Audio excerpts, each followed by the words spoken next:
So this is a game I played in the 2018 Brazilian National Go Championships.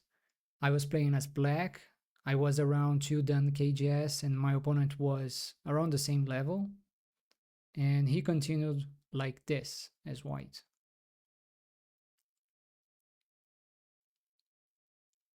So what do you think? White got a big corner, black got a lot of thickness. Who got the better end of the deal here? Hopefully after today's lesson, we will be able to evaluate this result with the help of Tewari. In that game, we played something similar to the Magic Sword Joseki, which goes like this. We first kinda pincer, it's not a pincer, it's more like a pressure move maybe. After white tries to cut us, the Ojoseki would be for us to do something like this. And white would connect. We, depending on a letter, we could either play this one or this. This was kind of the norm before AI, but AlphaGo showed us that we can just brute force the corner like this.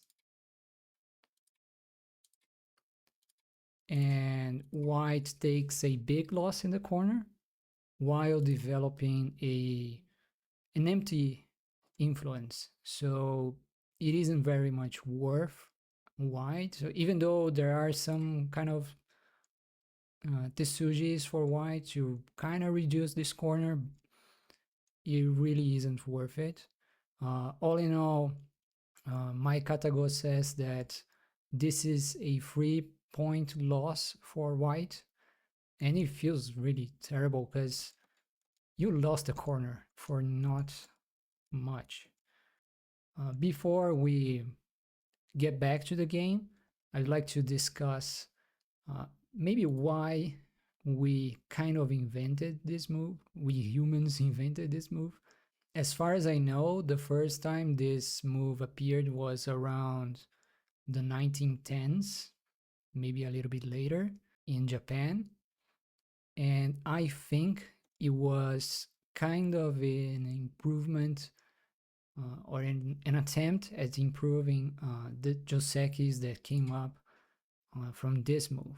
This move might be one of the most, not the most, but maybe the simplest way to explain Tewari that I know.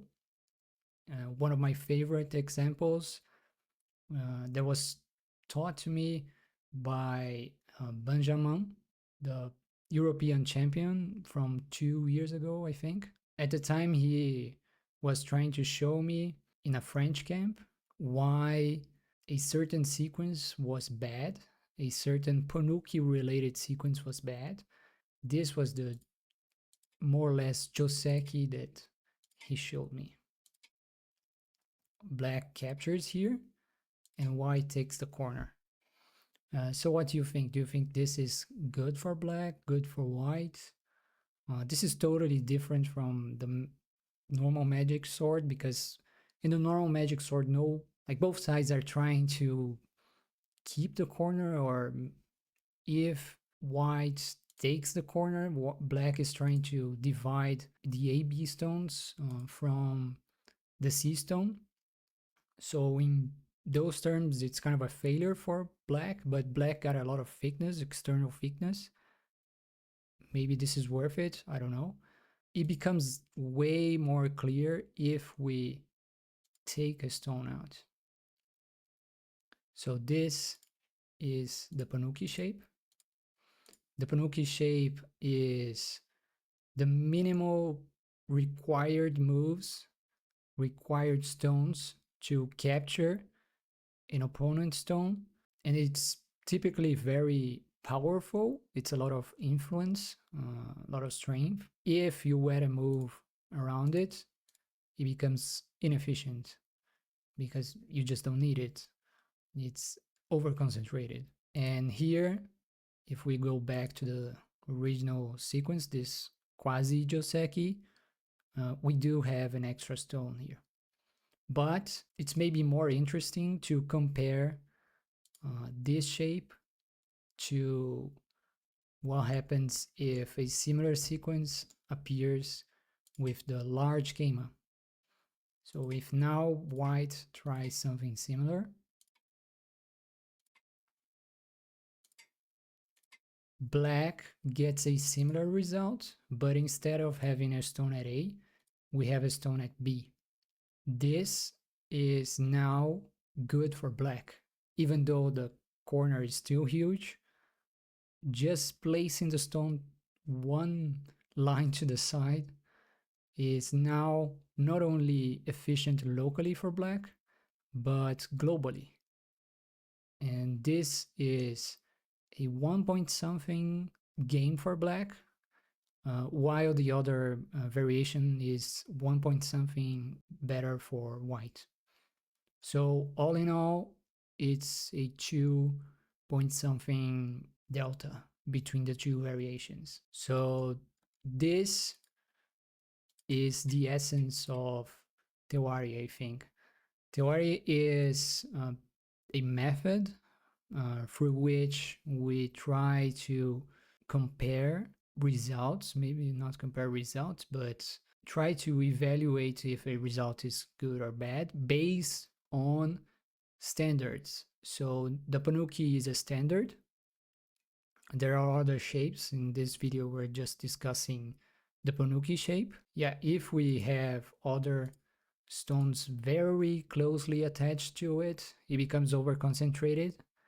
But if we have stones a little bit more spaced out, then it starts to become less over concentrated, maybe good for black, maybe just even, who knows. Yeah, this is a heuristic, and so we're trying to approximate our analysis to an answer. Tewari is also one of the few tools in your studies that gets better over time. For example, if you study the Yose, at a certain point you get diminishing returns. The same thing goes for the opening and other topics in Go and in life. With Tewari, as you gradually get more and more standards within your Go mind, you have more standards to compare to, and so it gets easier to apply Tewari, and your Tewari gets better. And that's one of the reasons why it's never advisable for queues to use Tewari.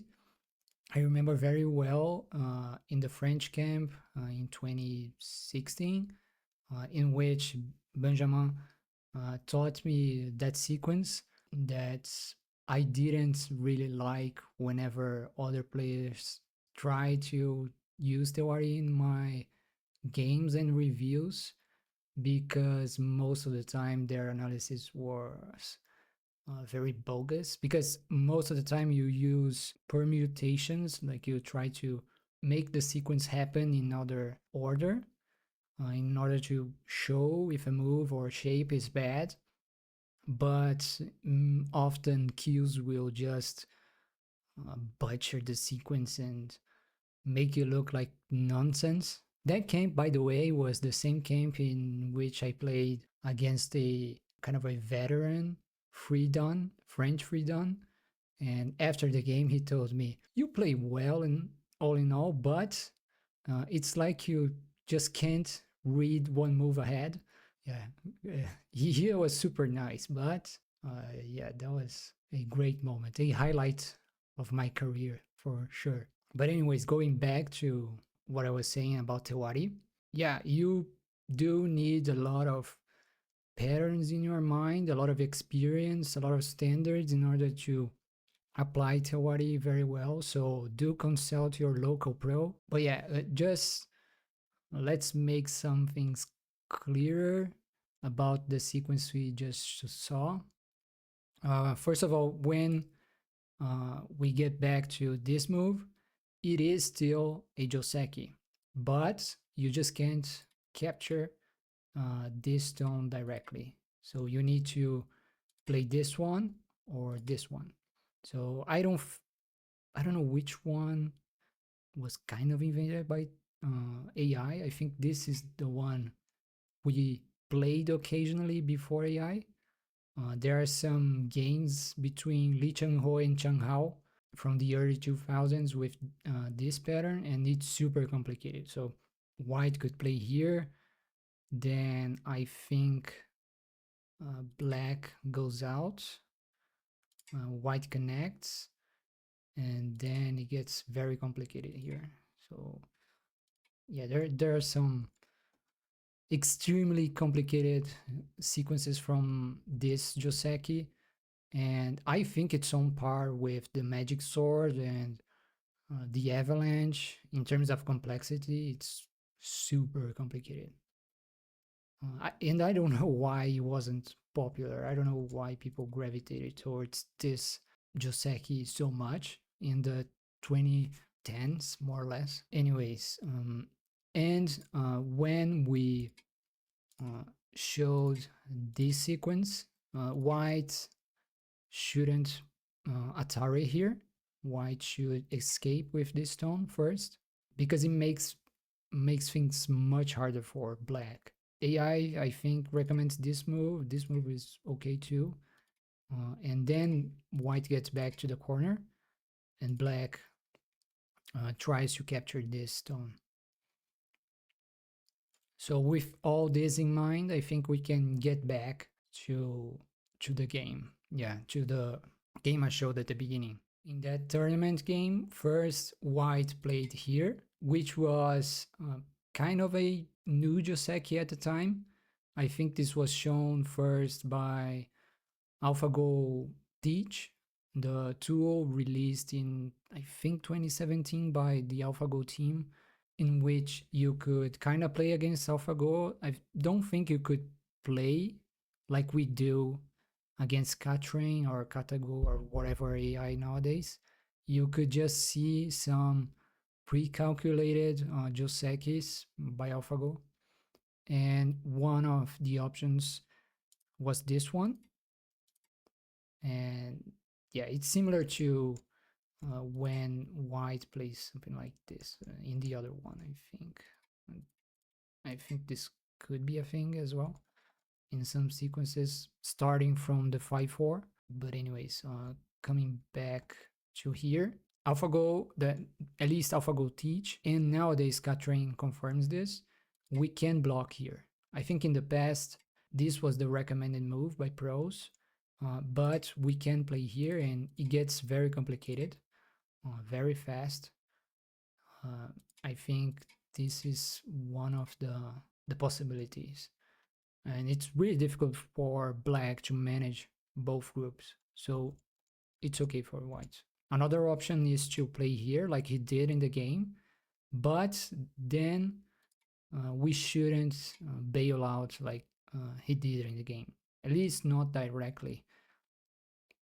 When black plays here, we should extend like we saw in the previous Joseki discussions we just had, and then black connects and white goes back to the corner, and finally black captures these stones in a ladder.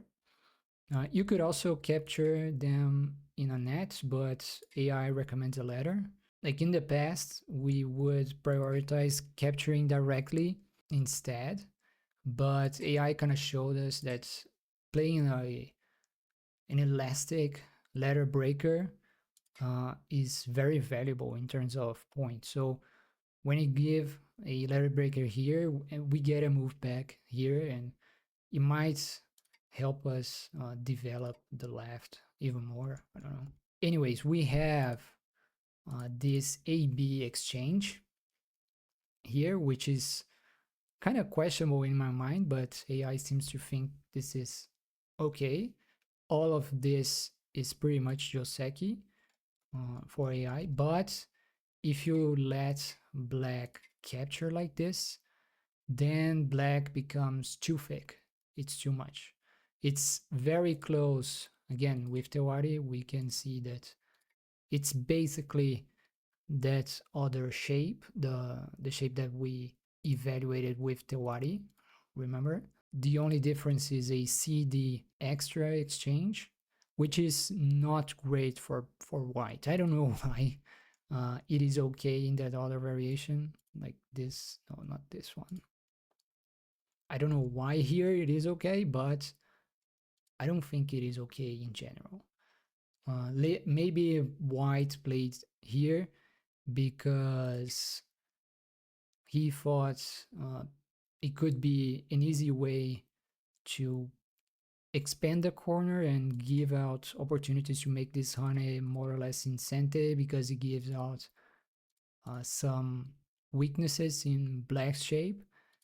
But black is so thick that it's gonna take a while for him to care.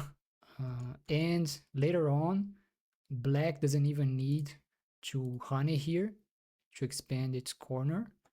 He can just play here. And in certain circumstances, when white honeys, black could maybe directly play here and cut only, yeah, only if maybe black has stones very near by, right? You could maybe make a squeeze against the B stone. And yeah, if black needs to kill something around C, maybe this could be a game changer. I don't know. So all in all, this was not Joseki. We can now explain why in very reasonable terms. We did use AI to evaluate the results, but it only was, I think, confirmation. And that's it. I hope this helped, and keep going. Okay, let's check how to pronounce Ben's name in French through Google. Putain.